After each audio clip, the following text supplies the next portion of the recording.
कोई कितना भी विद्या कर दिया हो, कोई कितना भी टोना कर दिया हो, कोई कितना भी किसी भी रूप में तांत्रिकता का भाव कर दिया हो, तो सीधे कहा लौंग और काली मिर्ची रखकर,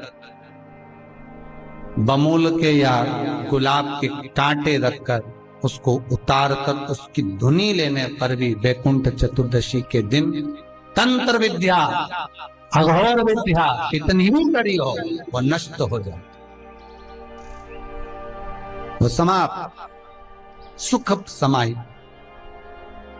जिस व्यक्ति की बीमारियां समाप्त नहीं हो रही हो, लगातार बीमारियां घेरे हुए हैं और बीमारियां चल रही हो, बहुत बीमारियां चल, एक बीमारी से निपटे दूसरी लग गई, दूसरी बीमारी से निपटे तीसरी लग गई, तीसरी से निपटे चौथी लग गई। महाराज वैकुंठ चतुर्दशी के दिन जब भगवान नारायण मणिकर्णिका के घाट पर पहुंचते हैं, तंत्र विद्या, देव विद्या, अघोर विद्या, रतन विद्या, सारी विद्याओं का स्मरण वैकुंठ चतुर्दशी के दिन अच्छी अच्छी विद्या सब नारायण और शिव का स्मरण करती है। हमारे भगवान विष्णु और भगवान शंकर का स्मरण, अच्छी अच्छी विद्या। तो शास्त्र कहता है जिसको बहुत रोग हो, एक रोग मिटा दूसरा चालू, दूसरा रोग मिटा तीसरा चालू, तीसरा रोग मिटा चौथा चालू, चौथा रोग मिटा पांचवा चालू, बहुत रोग से ग्रस्त है, कुछ ना करिए, एक काम करिए, 7 काली मिर्ची लो, 5 लौंग लो और 5 बमूल के कांटे, बमूल के वृक्ष के जो कांटे होते हैं, अगर बमूल के वृक्ष के कांटे ना मिले तो गुलाब के कांटे ले लो, कांटे लेकर उसको एक लाल पोटली में, एक लाल कपड़े में, छोटे से टुकड़े में उसको बांधकर, जो व्यक्ति बीमार है उसके ऊपर से हरि और हर का, भगवान शंकर का मूल मंत्र का स्मरण कर, अगर कोई मंत्र ना हो तो श्री शिवाय नमस्तुभ्यम और ओम नमो भगवते वासुदेवाय इसका स्मरण कर आप 21 बार उतार कर उसी व्यक्ति के सामने बाहर, घर के बाहर उस पोटली को जला दीजिए।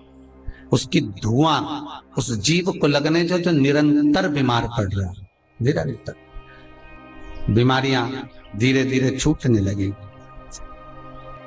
14 दीप, क्योंकि वैकुंठ चतुर्दशी के दिन, हरिहर मिलन के दिन सुबह और शाम को जो दीपदान करा उसका प्रमाण भले ना है, परंतु रात्रि को जो दीपदान का प्रमाण है वह जीवन का सुख देगा। वैकुंठ चतुर्दशी का ये उपाय अवश्य करिए। जिसको श्वास से जुड़ी हुई प्रॉब्लम रहती है, दमे से जुड़ी हुई प्रॉब्लम रहती है, श्वास की बीमारी रहती है, या महाराज दिन रात खांसी चल रही हो, श्वास से जुड़ी हुई परेशानी चल रही हो, उसके लिए निवेदन है 7 लौंग पीपल के पत्ते पर रख लीजिए और घर के बाहर 5 दिए घी के लगा दीजिए। जिस व्यक्ति को श्वास ज्यादा चलती हो, खांसी ज्यादा चल रही हो, दमा भरा रहा हो, उसके लिए वैकुंठ चतुर्दशी का ये उपाय अवश्य करिए।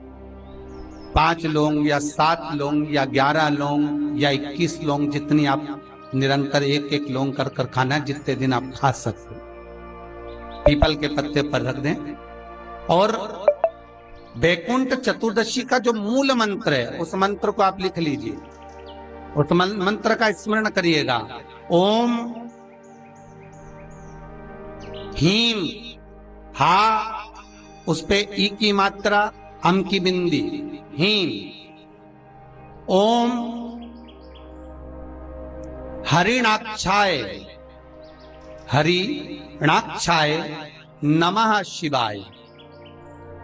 एक बार सब हमारे साथ में बोलें, ओम हीम ओम हरिणाक्षाय नमः शिवाय।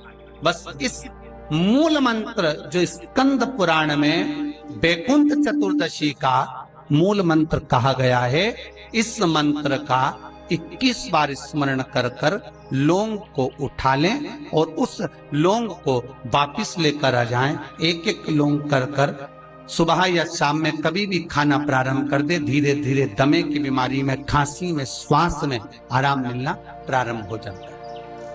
पर इस मंत्र को वैकुंठ चतुर्दशी के दिन रात्रि को जब आप 11 बजे से लेकर 12:30 के बीच में जब पीपल के पत्ते के ऊपर जब आप लौंग रखें, पीपल के पत्ते के ऊपर जब आप लौंग रखें, उस समय पर इस मंत्र का 21 बार स्मरण होना जरूरी है।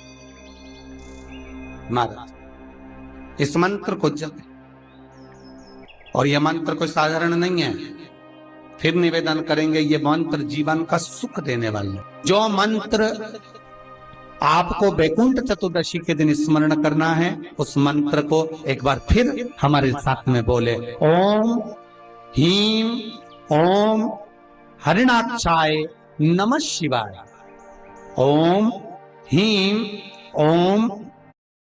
जिनको ज्यादा रोग हो, बीमारी हो, तकलीफ हो, कोई व्यक्ति वेंटिलेटर पर पड़ा हुआ है, ऑक्सीजन लग रही है, उसके लिए भी 1 लोटा पानी, उसमें दूध मिलाकर 5 बेलपत्र रखकर आप वैकुंठ चतुर्दशी के दिन उसके नाम का पानी आप हरि और हर को समर्पित कर सकते हैं। अगर मंदिर बंद मिले तो पीपल के पेड़ के नीचे आप चढ़ा सकते हैं। उससे 3 या 4 दिन में आराम लगना प्रारंभ हो जाएगा। पर मंत्र का स्मरण यही करें, ओम ह्रीं ओम हरिणाक्षाय नमः शिवाय। इस मंत्र को जपें, जो स्कंद पुराण का मूल मंत्र कहा गया, उसका स्मरण करेंगे रोग बीमारी आदि को मिटाने के लिए। मैं उनके लिए भी कहूंगा जिनकी नौकरी नहीं लग रही, सर्विस नहीं लग रही, बहुत तकलीफ में, बहुत कष्ट है और खूब हाथ पैर पटक रही है, कहीं नौकरी लगी नहीं रही है, लॉकडाउन हुआ जब से तो घर में ही बैठे हो, महाराज उनके लिए भी है। महाराज एक कमलगट्टा हाथ में रखिए, किसी जलाशय के पास में, अगर जलाशय दूर हो, नदी, तालाब, बावड़ी, कुआं ये सब दूर हो, तो घर में ही एक तांबे के कलश में पानी भर लीजिए और कलश के पास में एक कमलगट्टा जो हाथ में रखा है उसको जल पात्र के पास में रखकर 7 दिए घी के लगाएं, 1 दिया चौमुखी सरसों के तेल का लगाएं। महाराज उसको रख लें और कमलगट्टा पास में रखकर जो मंत्र अभी आपको बताया, ओम ह्रीं ओम हरिणाक्षाय नमः शिवाय, इस मंत्र का जप करें 1 माला और अपनी कामना कर कर वो कमलगट्टा अपने साथ में रख लें। जब किसी एग्जाम को देने के लिए जाएं, जब किसी इंटरव्यू को देने के लिए जाएं, वो कमलगट्टा आपके साथ लेकर जाएं, आपको सफलता प्राप्त होगी। जब फॉर्म भरें तो उसको अवश्य